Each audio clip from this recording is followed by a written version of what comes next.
ಹಚ್ಚಿದ ಸಣ್ಣ ಕಿಡಿಯಿಂದ ಆ ರಾಘವನ ಮನೆಯಲ್ಲಿ ಹೊತ್ತಿ ಉರಿಯುತ್ತಿದೆ ಭಯಂಕರ ಜ್ವಾಲೆ ಅಳಿಸಿ ಹೋಗುತ್ತಿದೆ. ಅವನ ಸುಂದರವಾದ ಬದುಕಿನಲ್ಲಿ ಮೂಡಿದ ಚೆಲುವಿನ ಚಿತ್ತಾರದ ಕಲೆ. ರಾಘವ, ಅಣ್ಣ ಅನ್ನೋದನ್ನು ನೋಡಿದೆ ನನ್ನನ್ನು ಎದುರು ಹಾಕಿಕೊಂಡ ಪರಿಣಾಮ ಏನಾಯ್ತು ನೋಡ್ತೀಯ?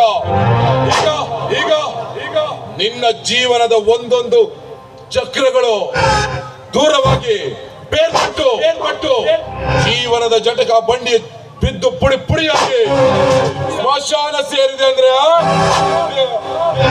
ಈ ಗಜೇಂದ್ರ ಗೌಡನ ಒಡನಾಡದ ಒಕ್ಕೂಟದಲ್ಲಿ ಅಪ್ಪ ದಸರಾ ದೀಪಾವಳಿ ಸುಗ್ಗಿ ಹಬ್ಬದ ಸಂಭ್ರಮವೋ ಸಂಭ್ರಮ.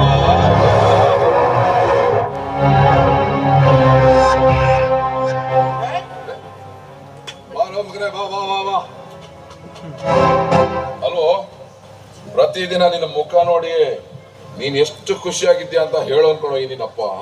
ಅಲ್ಲ, ಇವತ್ತಿನ ನಿನ್ನ ಮುಖಚರಣವನ್ನು ನೋಡ್ತಾ ಇದ್ರೆ ಸಂತೋಷದ ಕಡೆ ತುಂಬಿ ತುಳುಕ್ತಾ ಇದೆ.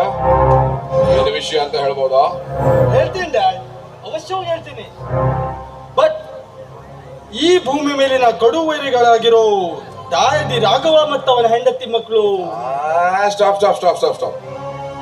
ಇದೀಗಾಗ್ಲೇ ನನ್ನ ಕಿವಿಗೆ ಬಿದ್ದು ಮೂಲೆ ಸೇರಿರೋ ಮುರುಕ ವಿಷಯ. ಬೇರೆ ಏನಾದ್ರು ಕಿವಿಗೆ ಇಂಪಾಗಿರುವಂತದಿದ್ರೆ ಹೇಳೋ. ಇದೇ ಡ್ಯಾಡ್, ಬಟ್ ಇದು ಕೂಡ ಅವರಿಗೆ ಸಂಬಂಧಪಟ್ಟ ಕಾಳಿಂಗನ ಮಗಳು ಅರ್ಪಿತಾಳಾಗಿರೋದ್ರಿಂದ ಆ ವಿಷಯ ತಮ್ಮ ಹತ್ರ ಹೇಳೋ ಬೇಡವೋ ಅಂತ. ಇದೊಂದು ರೀತಿಯಲ್ಲಿ ಕಿವಿಗೆ ಇಂಪಾಗಿದೆ.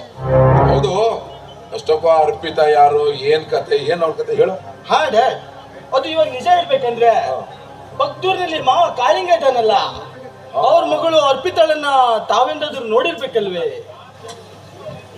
ಆ ನಮ್ಮ ದಾಯಾದಿ ರಾಘವ ನಮ್ಮ ಮನೆಯಲ್ಲಿದ್ದಾಗ ಒಂದು ಸಣ್ಣ ಹುಡುಗಿ ಬಂದು ಹೋಗೋದನ್ನ ಮಾಡ್ತಾ ಇದ್ಲು. ಸರಿ, ಏನ್ ಅವಳ ಕತೆ, ಏನಾಯ್ತು ಅವಳಿಗೆ? No no, ಅವಳಿಗೇನಾಗ್ಲಿಲ್ಲ dad. ಬಟ್ ಆಕೆ ಈಗ ದೊಡ್ಡವಳಾಗಿ ಮದುವೆ ವಯಸ್ಸಿಗೆ ಬಂದಿರೋದ್ರಿಂದ ಆಕೆಯನ್ನ, ಆ ಸುಂದರಿಯಾಗಿರೋ ಸುಂದರ ಹೆಣ್ಣನ್ನ ನಾನ್ ಮದುವೆ ಮಾಡ್ಕೋಬೇಕೆಂಬ ಕಾರಣ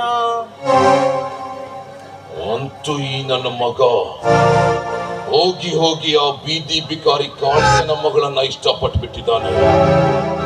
ಈಗ ಬೇಡ ಅಂದ್ರೆ ಅಪ್ಪ ಅನ್ನೋದನ್ನು ನೋಡದೆ ನನ್ನ ವಿರುದ್ಧನೇ ತಿರುಗಿ ಬೀಳ್ತಾನೆ.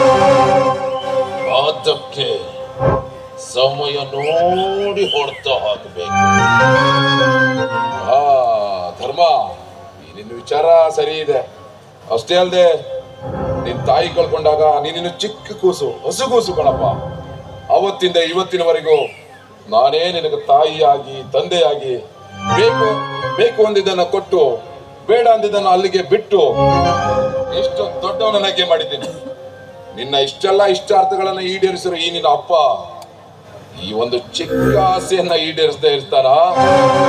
ನೋಡು ಧರ್ಮ, ನಿನ್ನ ಮತ್ತು ಆ ಕಾಳಿಂಗನ ಮಗಳ ಮದುವೆ ವಿಷಯದಲ್ಲಿ ಯಾವನ್ನಾದ್ರೂ ಅಡ್ಡ ಬಂದ್ರೆ ಅವನ ಸಮಾಧಿ ಮೇಲೆ ನಿನ್ನ ಮದುವೆ ಮಂಟಪ ಕಟ್ತೀನಿ. ಇದು ಸತ್ಯ ಧರ್ಮ, ಸತ್ಯ. ಹಾ, ನನ್ನ ಮದುವೆಗೆ ಮುಂದೆ ಯಾವ ರೀತಿ ತಯಾರಿ ನಡೆಸಬೇಕು ಎಂಬುದನ್ನ ಹೊರಗಡೆ ಕೊಡ್ತು ಆರಾಮ್ಸೆ ಚರ್ಚಿಸೋಣ. ಬಂದಿದೆ. ಸರಿ ಸರಿ, ಅಷ್ಟು ಯಾಕೆ, ನಾಳೆನೆ ಕಾಳಿಂಗನ ಮನೆಗೆ ಹೋಗಿ ಹೆಣ್ಣು ಕೇಳ್ಕೊಂಡು ಬರೋಣ.